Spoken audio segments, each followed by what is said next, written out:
today's Bhagavad-gītā class.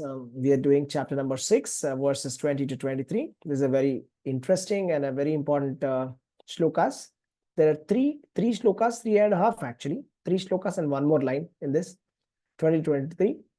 So, anybody would like to read this shloka?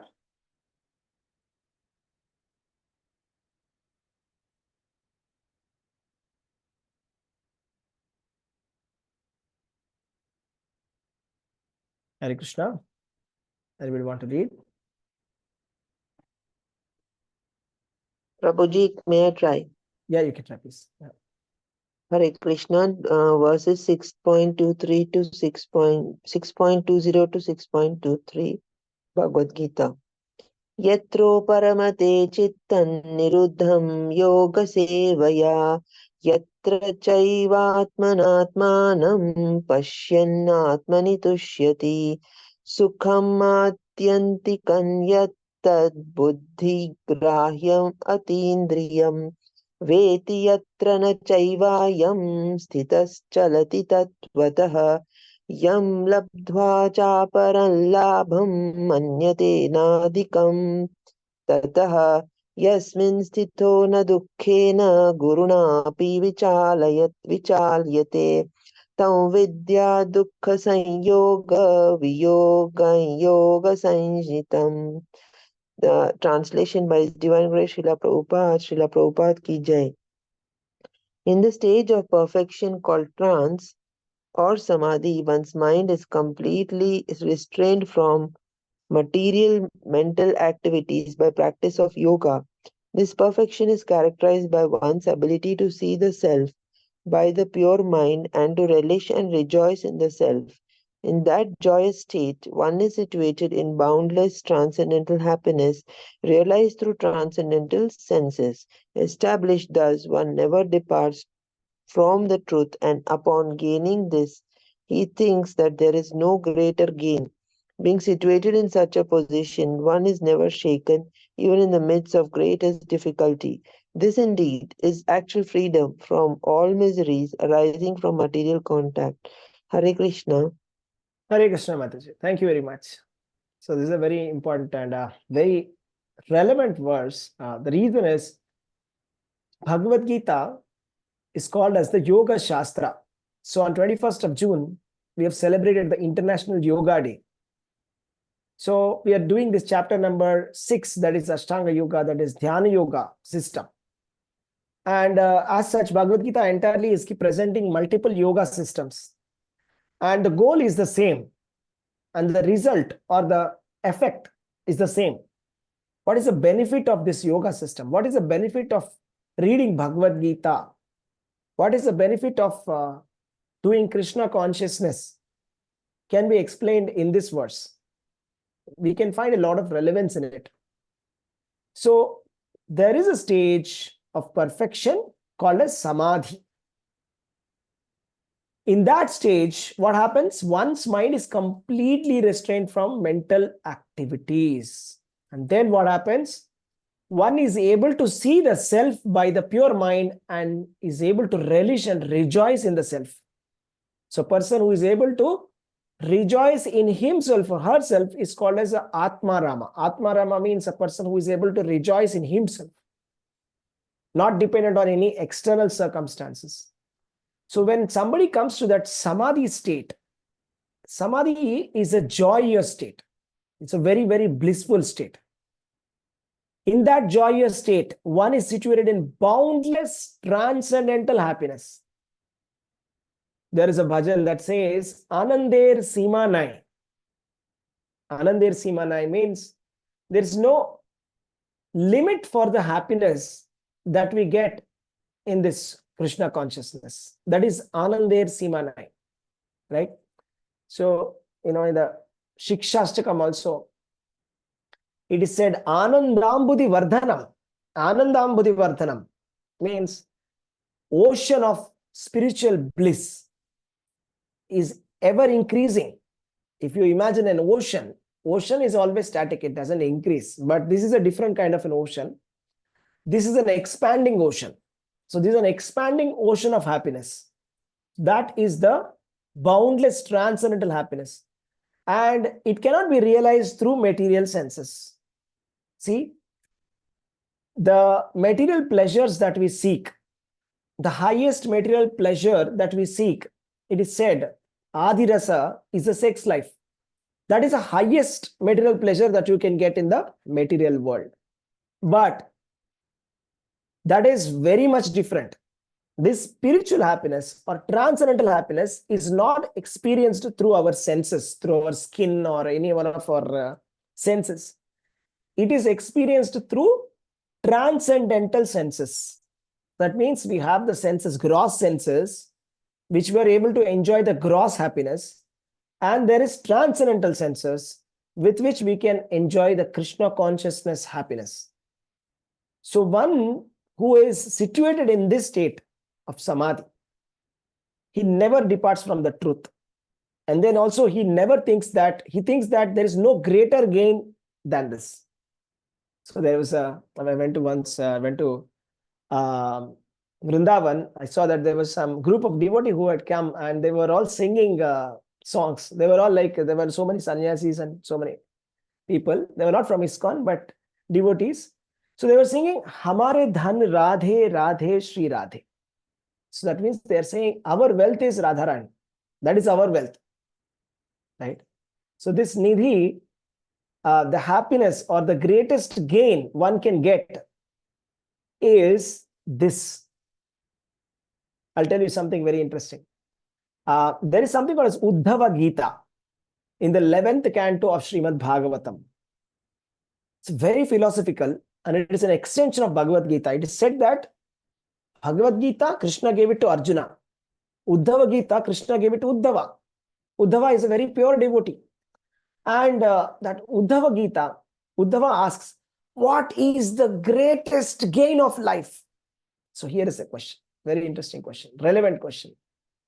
The question is asked by Uddhava to Lord Krishna. Lord Krishna is the absolute truth. Is the supreme personality of God. So we can ask, we must be getting this kind of question, right? What is the greatest gain in life?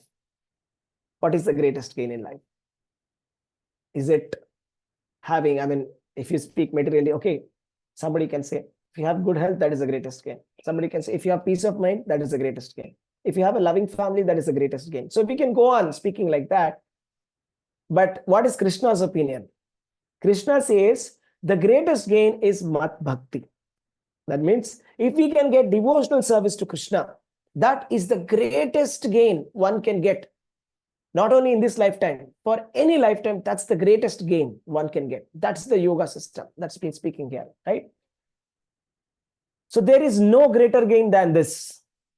And one never departs from the truth. One who comes to that state of mind, being situated in such a position, one is never shaken, even in the midst of the greatest difficulty. Here is something very relevant for us, right? Bhishma Pitamaha, he was sleeping on the bed of arrows. We sleep on a soft cushion bed, sleep well mattress.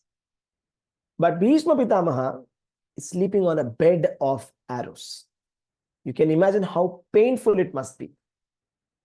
But he is not at all disturbed. He is not at all disturbed. He is seeing Krishna face to face. He is glorifying Krishna. When he was about to leave his body, he is telling the Bhishma prayers, which comes in Srimad Bhagavatam. He is seeing Krishna face to face. And he is not experiencing any kind of pain. Right? How is that possible? How is that possible? That is the Bhagavad-gītā. This is the relevance. Once you come to this position, that is a samadhi state, even in the midst of the greatest difficulty, we will not be shaken. Yasmin sthito na dukkhe na guru napi vichalyate. This is very important. This is very important. The reason why it is important is, this material world, there is danger at every step. Padam padam yat vipadam. Padam padam yat vipadam. You see, An example is like, for example, yesterday it was raining and I was walking down the stairs of a building and it was very slippery. Okay, first time I walked down, it was fine. But the second time when I was coming, I was almost like slipped. Almost slipped. If it would have fallen, it would have been bad fall. Then I remembered, padam padam yat vipadam. Yes, there is a danger in every step. There is a danger in this material world. Every step there is danger in this material world. And we must be prepared. Just like if there is enemy who's just waiting to attack, right? So there is a kingdom and there are enemies all around just waiting to attack. So at that time, what do? Do we sit down and just enjoy and just make merry? Is that the time to relax and enjoy? No. We must be alert. We start practicing for the war. The war is imminent, that definitely war is going to happen, then we will fight. Properly, we will prepare for it, practice for it. That is a proper mindset, isn't it? So when Krishna is very clearly saying that this is dukkhalayam ashashvatam, be prepared. This is like completely full of miseries. Padam padam yat vipadam. There is continuously, there is danger. Then we must be prepared. We must be prepared. So the devotees, they are very well prepared because they are following Bhagavad-gītā. If you are following Bhagavad-gītā, if you are following the instructions of Lord Krishna, then we can never be disturbed. Even in the midst of the greatest obstacles, the greatest reversals of life also won't disturb us. This indeed is the actual freedom from all miseries arising from material contact. This is the goal of human form of life. A human being can realize this potential. Can realize this potential. Definitely. And get complete freedom from any kind of miseries coming from the material contact.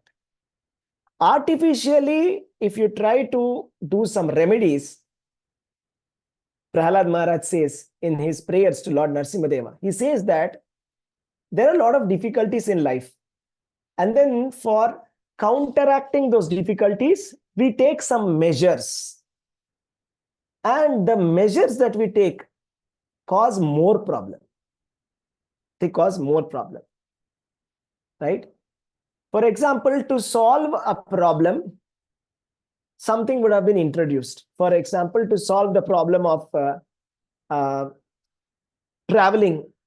Okay, we didn't want to travel. I mean, earlier people used to travel by bullock carts and horses. We thought, okay, this bullock carts, horses, it's so difficult to maintain. Okay, let us invent a vehicle, moped, four-wheeler. Now that we have invented the four-wheelers and two-wheelers, our cities are full of smoke. So if you go to Delhi, you won't be able to even breathe properly. So there is like a breathing problem, breathing issues, all of the cities actually, right?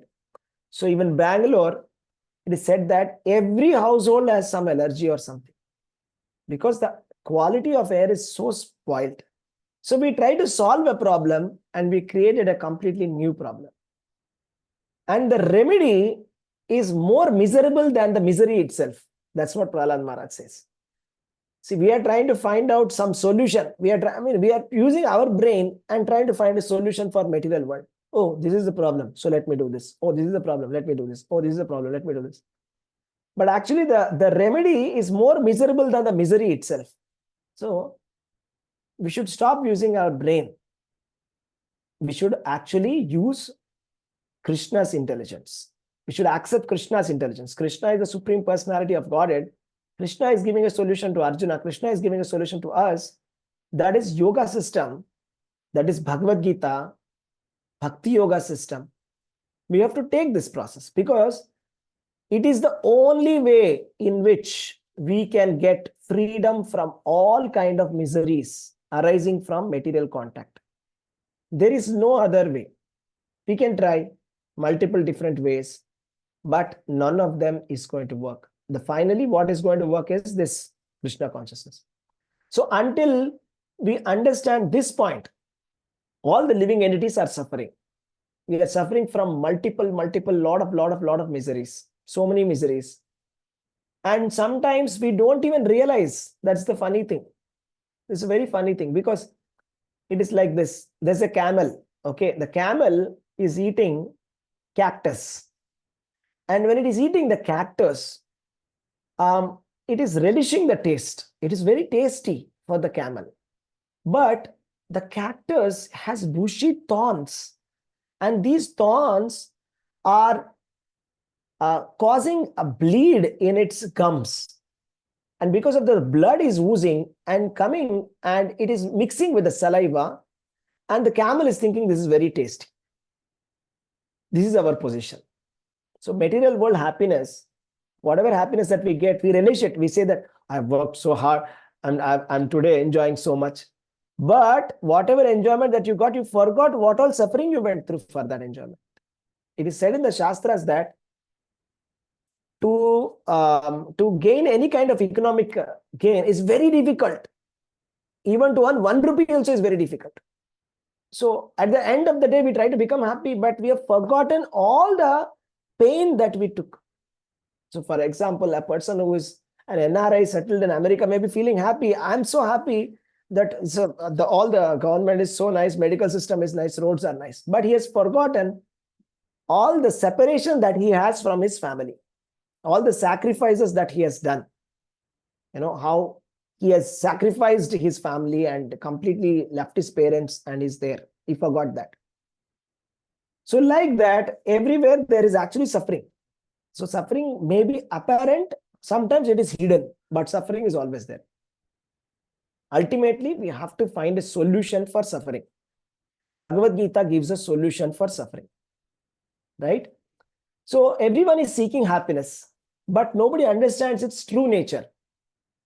So real happiness is not about running behind temporary material things. Temporary material things are temporary. Happiness is perceived through consciousness. And the more developed your consciousness, the intensity of happiness will increase. So if you are at the lowest level of consciousness, our happiness is at a very low standard. For example, a stone, it has no senses. It cannot perceive happiness or distress. For example, a tree is standing all the year in the rain and sun. So the tree may be feeling, I'm very happy. But if we look at the tree, we laugh. That is not happiness at all. That is the tree standard of happiness. But we know there is a better standard of happiness. For example, there may be a dog on the street, or there may be a hog on the street which is eating stool, and it is very too tasty for that hog. For its senses, it is very tasty.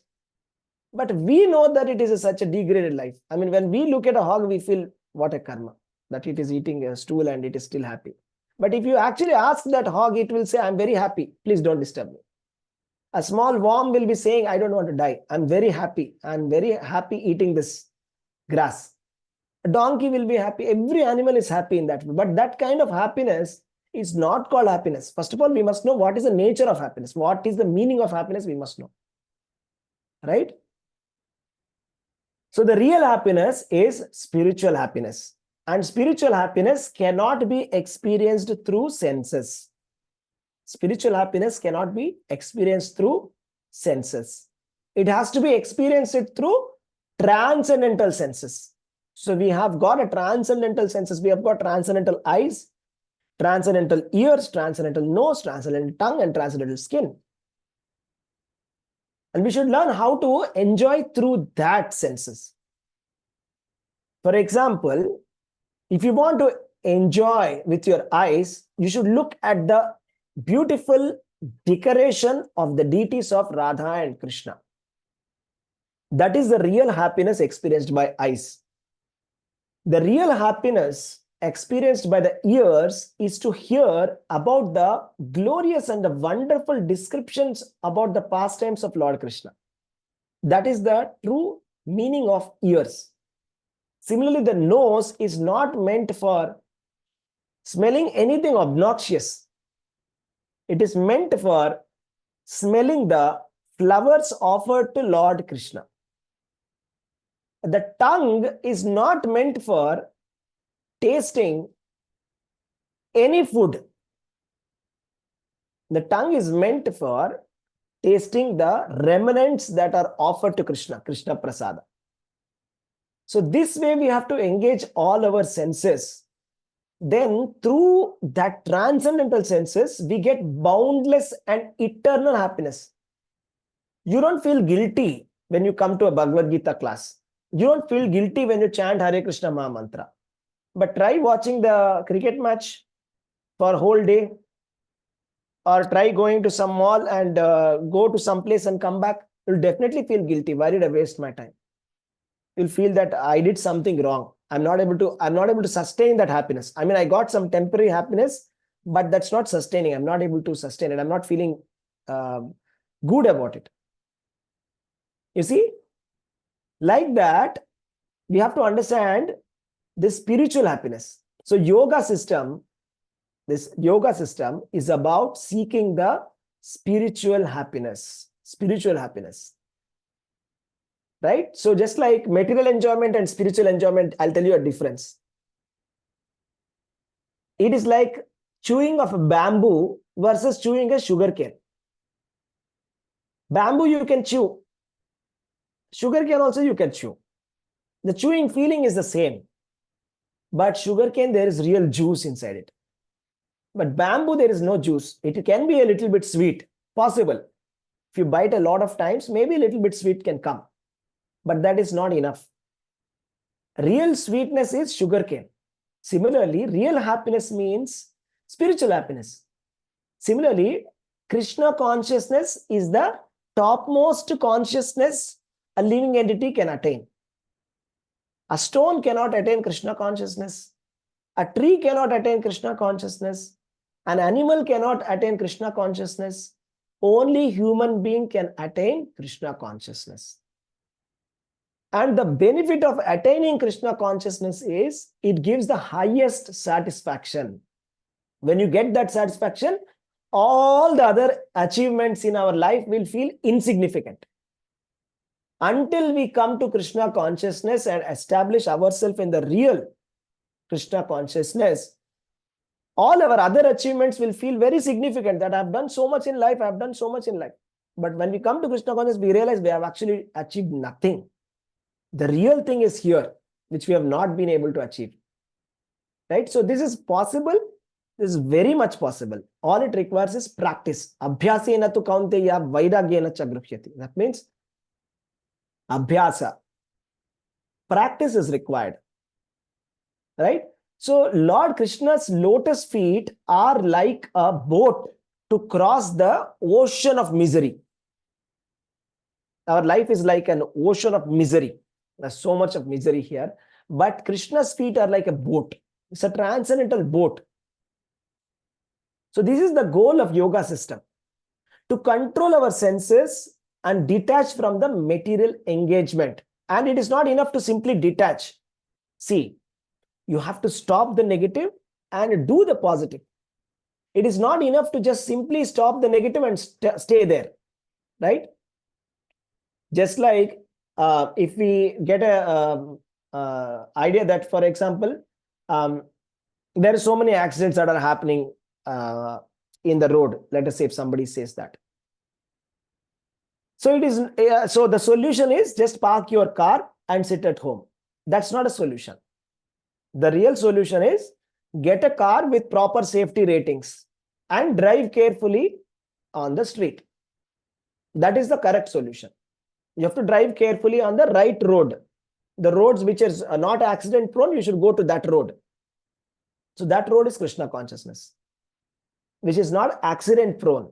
Material world, the road, the path that we are taking towards material happiness is purely accident prone road. And the solution is not the Buddhist kind of solution. The Buddhist solution is, monistic solution, impersonal solution is stop everything and sit. That means don't engage your senses. Stop seeing, stop hearing, stop talking. No. Start engaging in a positive engagement. See Krishna's deities, talk about Krishna, glorify Krishna, chant Hare Krishna, hear about Krishna. This is positive engagement. Then gradually we develop Krishna consciousness. It's not that in one day we get it. It's a practice. We have to carefully practice under the guidance of a spiritual master. And with faith, with transcendental faith, and with humility. Chaitanya Mahaprabhu has given a hint how to rapidly progress in Krishna consciousness. In Krishna consciousness, the most important thing is humility. Trunadapi sunichena tarorapi sahishnuna. Amanina manadena kirtaniya sadahari. That means one must consider oneself to be lower than a straw on the street. We must consider that I am a straw on the street. I am nothing. I am nobody. I am not significant in front of Krishna. Krishna is the Supreme Personality of Godhead. And that way we should humbly accept our position in front of Krishna. We should openly admit our position that I am so fallen. Then we will get the mercy of the Lord. So that's why we have Sri Krishna Chaitanya Prabhu Daya Koro More. Mosama Patita Prabhu Na Paibe Ara. Patita Pavana Hetu Tava Avatara. Mosama Patita Prabhu Na Paibe Ara. That means, Sri Krishna Chaitanya Prabhu, please be merciful upon me. And I have heard that you are Patita Pavana Hetu. That means you are the most magnanimous incarnation. And you have come only for delivering the fallen souls. And shall I tell you something? Actually, you will not be able to find anybody more fallen than me. I am the most fallen person in this world.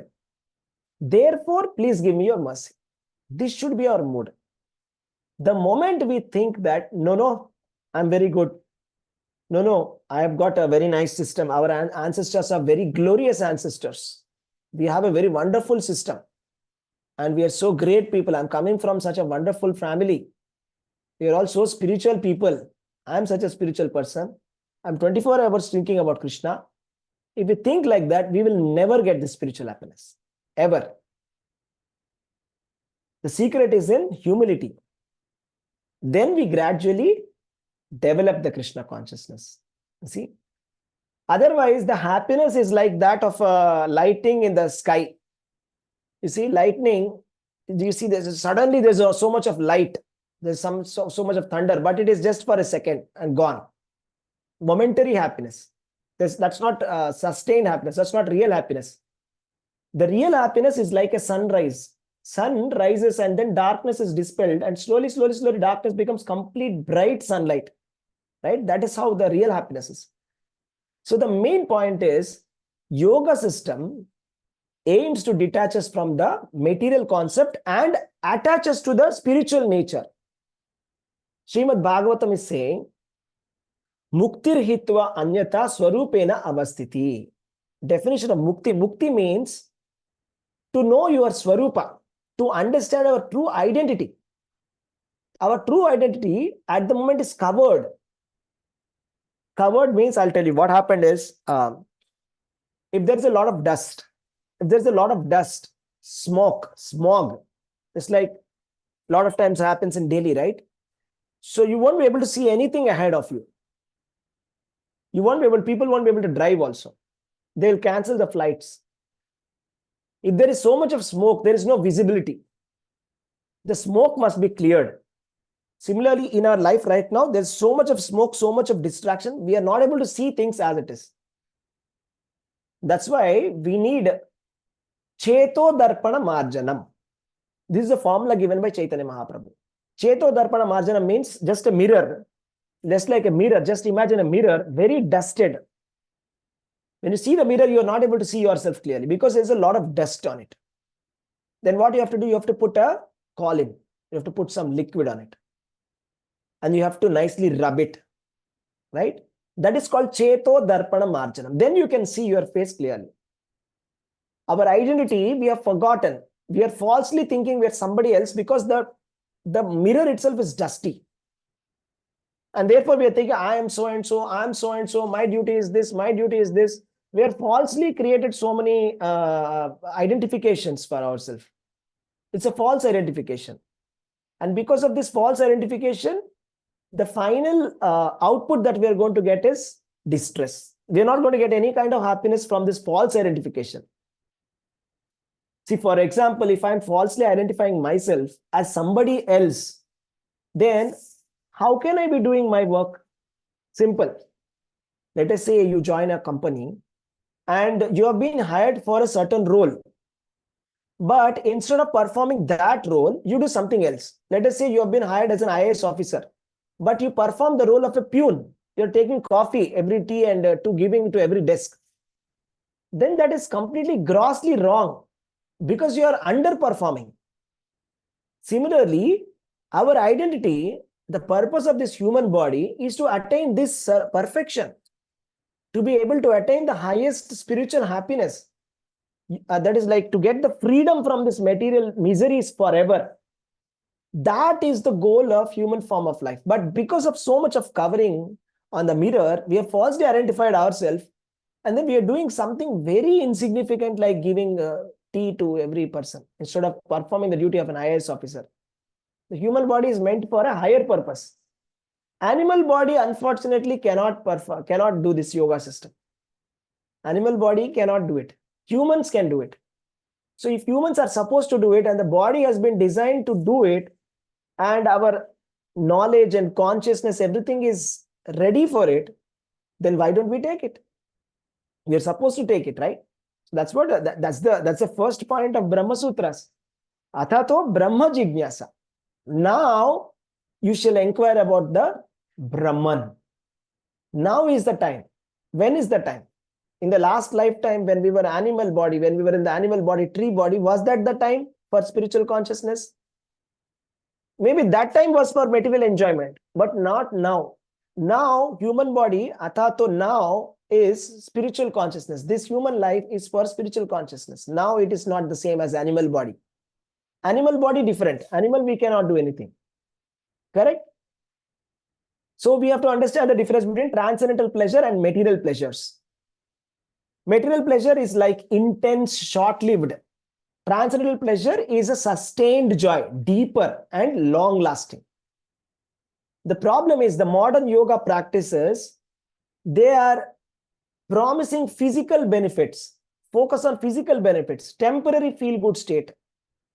It is just, it's not enough, okay? It's just like you're doing 50% of what is the final thing.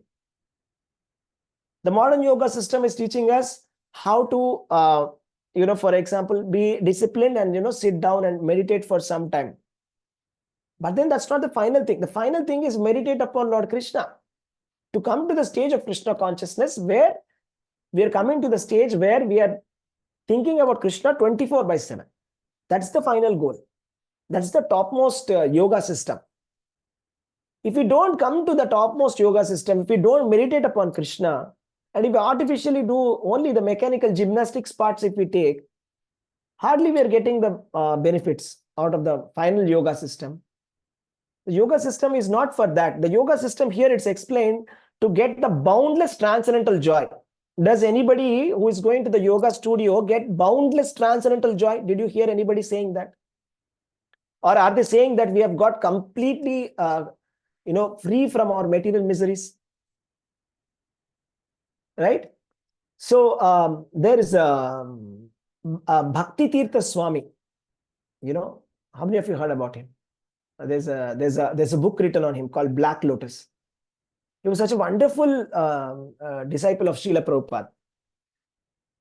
He was born in Africa, and he was in the USA, and he was a disciple of Srila Prabhupada, and he did such a great, tremendous job. He used to go and distribute Srimad Bhagavatam in the libraries of the Europe. He used to go to European universities and distribute Srimad Bhagavatam very nicely.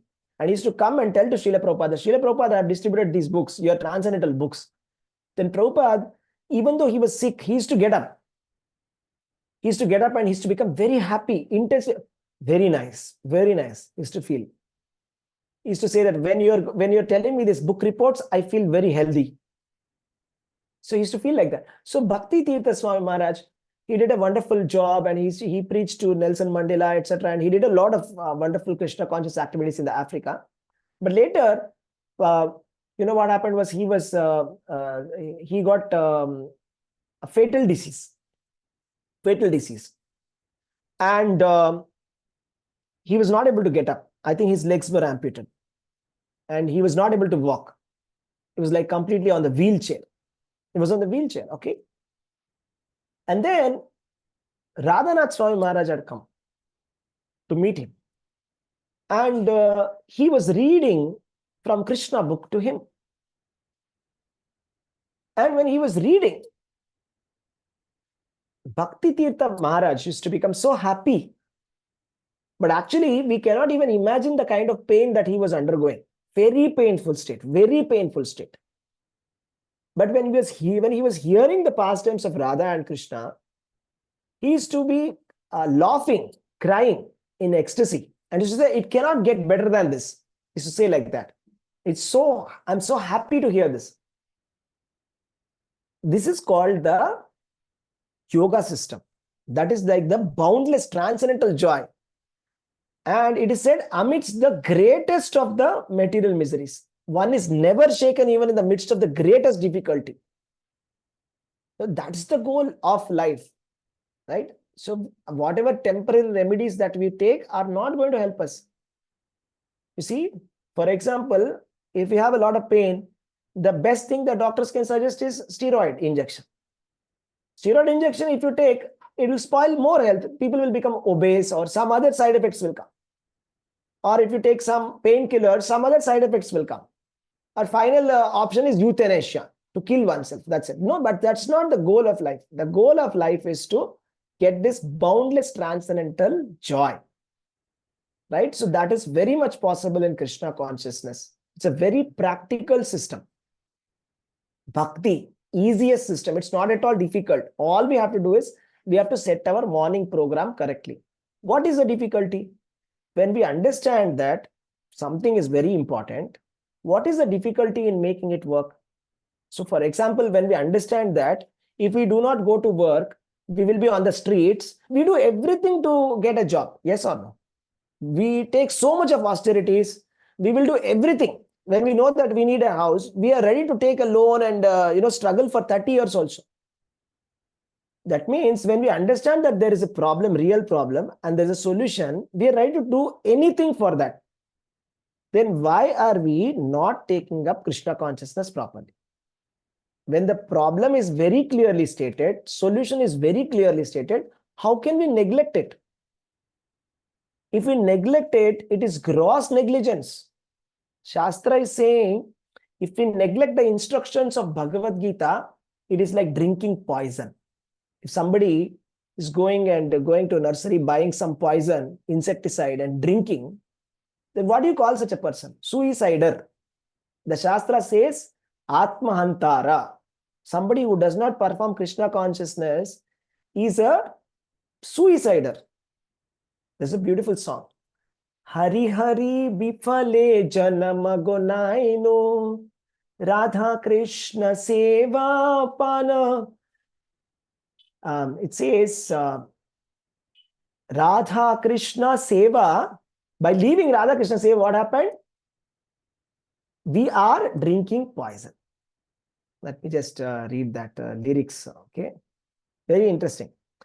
It says, Hari Hari Bifale Janama Gonaino Manushya Janama Paya Radha Krishna Na Bhajiya Janiya Suniya Bishakhainu.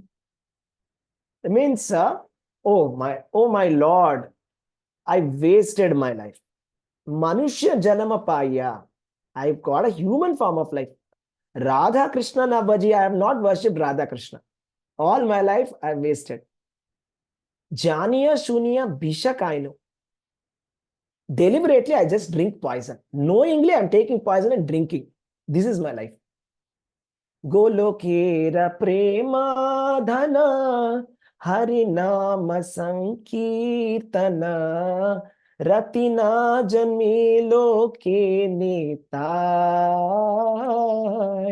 Samsara bishanale dibanishi hiya jwale. Juraite na koi nu upai. Says Harinama Sankirtana is Golokera Prema Dhana. From the Golok Vrindavana, it has been imported. The only thing that has come from the spiritual world is Harinama Sankirtana. It's a Prema Dhana of Golok Vrindavan. Ratina Janmela Kenetai. But I have no attachment absolutely to chanting. What is this disgusting life? Such a bad situation it is. And then the samsara vishanale, and I'm getting dibanishi hiyajwala. I'm getting disturbed by this material world morning and night because of the material world, samsara. But I have not accepted the means for relieving it. The medicine is there, but I'm not taking it. This is my problem. This is my problem. So this is what we should not be doing. We should take the medicine. Medicine is right there. Right? It's called Harinama Aushadhi. It's like medicine is there. Medicine is there in front of us. We're not taking the medicine. Why we are not taking the medicine? The Acharyas have shown with example. You know, when our Guru Maharaj, Jayapatak Maharaj, he was studying in Brown University. He was a topper there. And one day he heard about Buddha, the story of Buddha. And then he was determined that he must take up this path of spirituality. Just one story of Buddha. It's like how Buddha, he saw somebody taking a birth, somebody, suffering from disease, right? Somebody suffering from old age, somebody dying. He saw four things and was so disturbed. And he thought, what is the solution for this? When our Guru Maharaj, Jayapatak Maharaj heard this, he was like, confirmed that I must take some spiritual path. Then he met the devotees. And then he met Srila Prabhupada. Then he read Bhagavad-gītā 10 times. How many times? 10 times. This should be our mood. The Acharyas have shown us how we should do it. Ramanujacharya, he wanted to take initiation from Yamunacharya, but he went to Yamunacharya. By the time he went to Yamunacharya, Yamunacharya left his body. Then he became so bad. He felt so bad. And later, there was another guru who was ready to give initiation. And he said, okay, let's go to Srirangam and I'll give you initiation. He said, no. I don't want to wait right now, here. I don't know if I'll be alive or not. Right now, I want to be initiated. It should be the mood of, this is the Acharyas. I have shown with an example how our mood should be. We should accept Krishna consciousness immediately. Right now, from today, we should change our life. Not even tomorrow. Today, I will change my life. We should take a determination. I will change my life and I will become serious in Krishna consciousness. I'll not do it like some kind of a time pass. Right? Because it is for me. It's not that I am helping somebody and I'm uplifting the whole world. We'll lift the world later. First, we will uplift ourselves. That is like the airplane, the flight host says, right? So first you wear the oxygen mask yourself before saving others. First, let us wear the oxygen mask ourselves. That is our position, right? So this is the thing. This is the yoga system. And today we have seen what is the practical benefit of yoga system. Practical benefit. This is not some kind of a eyewash kind of a system where we go on talking about some theoretical thing which has no reality at all. Absolutely not. This is Pratyakshaavagamam Dharmyam. Krishna consciousness is a practical yoga system. And it is very much meant for Kali Yuga. For Kali Yuga, it is for Kale Hari Nama Kirtanam. Tretaya Dhyayato Makai. What is it? Kritaya Dhyayato Vishnu. Krita Yuga Dhyana system. That is yoga system. Going to a Himalayas and meditating system on Vishnu, that too. Not meditating on candle, pyramid, etc. Nonsense. That is Krita Yuga system. And Tretaya Yajate Makai. In Treta Yuga, doing the fire sacrifice. And Dvapare Paricharyayam. Deity worship is for Dvapara Yuga. Deity worship, temple system is for Dwapara Yuga. Kalau tad Hari Kirtana. Kali Yuga means chanting of the holy names of Krishna. So Chaitanya Mahaprabhu has come to just to teach us how to chant. So we have to chant, right? Yesterday, Srivatsa Prabhu was saying very interesting point. That he said, first of all, you have to chant your rounds, whatever count that you have, you should chant. Apart from that, all the time when you're doing anything, you should be chanting. That was such a nice reminder for me also. Because like I came to Krishna consciousness when Srivatsa Shyamsundar Prabhu came to our college and he met me. Okay, and he that was the first time I met devotees. I never met devotees before. So then he was preaching. And I came to the temple multiple times and I saw the devotees, in ISKCON Sheshadripuram. So many Grihastha couples so wonderfully doing devotional service. Then I was so inspired. If all these families can do so nicely, why not me? Why can't I do? So that's an inspiration, positive inspiration. We should take that. Such a wonderful congregation, temple, such a beautiful temple, so wonderfully they are serving. So many devotees, so nicely, children, elders, everybody are there. And there's a school students also. 10th class exam. Once I remember I was in the Prasadam queue. I saw one boy writing his 10th exam. I asked, tomorrow I have a 10th exam. He said, okay. And I said, okay, did you chant your rounds today? I just simply asked. He said, yes, I finished my chanting. 16 rounds. So we just want an excuse for just finishing our spiritual life. He said 10th exam means throw the bead back. That's what we want. Anything disturbance, throw the bead back. Stop chanting. That is our mindset. So when we see so many devotees like these, we feel inspired. Tomorrow is like the final exam. Still this boy is like finished his rounds and then he's studying. That's how he has adjusted his schedule. That's called inspiration. So this is called seriousness of a person, human being. Human being means we should be serious. We cannot be like somebody on like an animal, which is like careless, just lying on the street. Should be serious, right? It's a serious problem and a serious solution and a working solution and a wonderful thing. Should be very, very careful and very, very nicely we should do devotional service. We should not casually take this. It's not something very casual. Okay, so this Bhakti Yoga, this yoga system, Bhagavad-gītā, chanting, everything is very important. Okay, so it is actually very helpful for us and it takes us a long way. It will actually help us so much. I can't tell you how much it will help you to transform us. Okay, so thank you very much for joining. Hare Krishna. If you have any questions, you can ask. Hare Krishna. Thank you very much. Hare Krishna.